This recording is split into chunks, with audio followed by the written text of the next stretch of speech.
बलोचिस्तान में जाफिर एक्सप्रेस पर हमला, 155 मुसाफिर बाहिफाजत बाजियाब, 27 दहशतगर्दों को जहन्नुम वासिल कर दिया गया।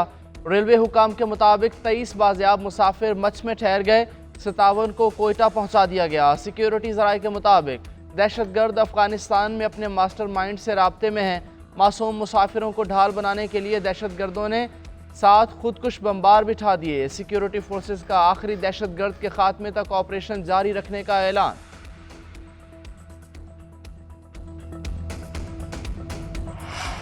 जाफिर एक्सप्रेस वाक़े पर भारतीय मीडिया और सोशल मीडिया आपे से बाहर।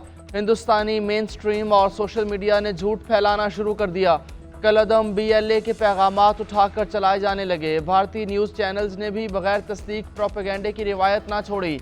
हस्बे रिवायत AI जनरेटेड वीडियोज़, पुरानी तस्वीर और वीडियोज़ का सहारा फिल्म का सीन को हमले की वीडियो बताकर चलाया जाने लगा। भारतीय और PTI अकाउंट्स भी झूठी वीडियोज़ उठाकर चलाने लगे। दिफाई माहिरीन कहते हैं मखसूस जमात के अकाउंट से प्रोपेगेंडा मुसलसल जारी है।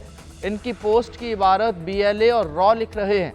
तागूती क़ुव्वतें अपने ही मुल्क की मनफी मंजर कशी कर रही हैं।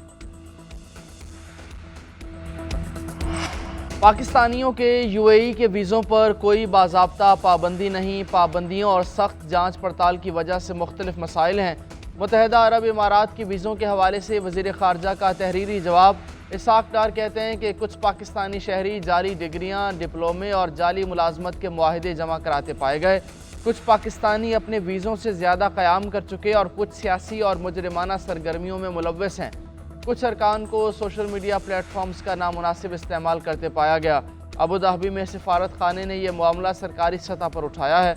उधर नवीद कमर की वज़रा की अदम शिरकत पर तनकीद। कहा, इतनी बड़ी काबीना के बावजूद वज़रा जवाबात के लिए ऐवान में मौजूद नहीं। ये सूरत हाल काबिल कबूल नहीं। वज़रा को इस्तीफ़े देकर घर चले जाना चाहिए। बैनुल-अक़वामी सरमायाकारी पर टैक्स इस्तिस्ना का मुतालबा मुस्तरद। IMF का कहना है कि आलमी मनसूबों पर इस्तिस्ना ना दिया जाए। पाकिस्तानी हुकाम ने बताया कि पाकिस्तानी हुकाम ने चागी से गवादर तक रेलवे ट्रैक के मनसूबे पर इस्तिस्ना का मुतालबा किया था।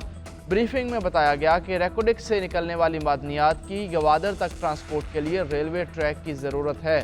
गवादर तक ट्रांसपोर्ट के लिए बिल्कुल नई लाइन तामीर की जाएगी। सरमायाकार ममालिक इस मंसूबे में सरमायाकारी पर सरकारी गारंटी मांग रहे हैं। ज़राए के मुताबिक कर्ज प्रोग्राम में रहते हुए हुकूमत पाकिस्तान हर सरमायाकारी पर रियासती गारंटी नहीं दे सकती। SIFC हुकाम ने गवर्नेंस और इंफ्रास्ट्रक्चर पर भी ब्रीफिंग दी। मूडीज़ ने पाकिस्तान की बैंकिंग आउटलुक मुस्तहकम से मुस्बत कर दी। आलमी रेटिंग एजेंसी की पाकिस्तान से मुतालिक रिपोर्ट जारी। मूडीज़ ने कमज़ोर माली पोजीशन और बैरूनी ख़तरात की भी निशानदही कर दी है। रिपोर्ट के मुताबिक रवां साल पाकिस्तान की मुआशी तरक्की 3% रहने का इम्कान है। गुज़श्ता साल शरह नमू 2.5% थी। पाकिस्तान की मैक्रो इकनॉमिक सूरत हाल में एक साल में बेहतरी आई। बैंकिंग आउटलुक में तब्दीली बेहतरीन कारकर्दगी का मज़हर है। कर्ज़ों की तवील मुद्दती पायदारी मईशत के लिए ख़तरा करार। चीनी की रोज़ बरोज़ बढ़ती कीमत पर वज़ीर आज़म का नोटिस। कीमतों में कमी से मुतालिक इजलास तलब कर लिया। इजलास में वज़ीर आज़म को चीनी की कीमतों में इजाफे से मुतालिक ब्रीफिंग दी जाएगी। अहम फैसले मुतवक्किल।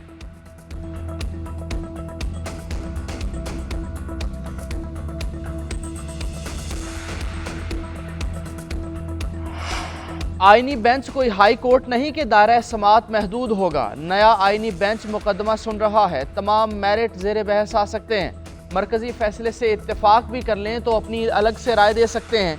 आईनी बेंच के सिविलियन के मिलिट्री ट्रायल केस में रिमार्क्स। जस्टिस मोहम्मद अली मजहर ने कहा, शुरू में सुप्रीम कोर्ट में बेंच 9 रुकनी तश्कील दिया गया था, बाद में कम होते होते 5 रुकनी रह गया। इसलिए जस्टिस याहिया आफरीदी ने अपने नोट में लिखा कि 5 रुकनी से बड़ा बेंच होता तो FB अली केस को देख सकते थे।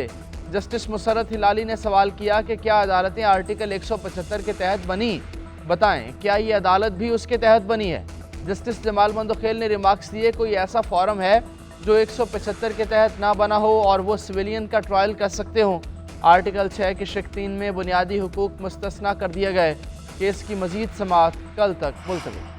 कराची के सफारी पार्क में मुकीम हथनियों की तबीयत नासाज। मधुबाला और मलाइका के ट्रंक वॉश टेस्टिंग के नमूनों में बैक्टीरिया की मौजूदगी जाहिर हुई।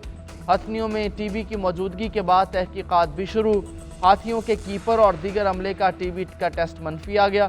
معاملے کی مزید جانچ پڑتال کے لیے کمیٹی تشکیل۔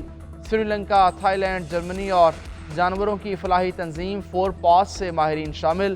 کمیٹی ہتھیوں کی صحت کی نگرانی کرے گی، علاج کا طریقہ کار یقینی اور دیکھ بھال کے اصولوں پر عمل درآمد کرائے گی۔ اور پاکستان کرکٹ ٹیم براستہ دبئی نیوزی لینڈ کے لیے روانہ۔ پاکستانی ٹیم کل شام کرائسٹ چرچ پہنچے گی۔ پاکستان اور نیوزی لینڈ کے درمیان 5 T20 میچز کی سیریز 16 مارچ سے شروع ہوگی۔ ٹیم کے نائب کپتان شاداب خان کہتے ہیں، امید ہے اپنی ذمہ داری کو اچھے سے نبھاؤں گا۔ ٹیم میں نوجوان کھلاڑی موجود، مثبت نتائج ملیں گے۔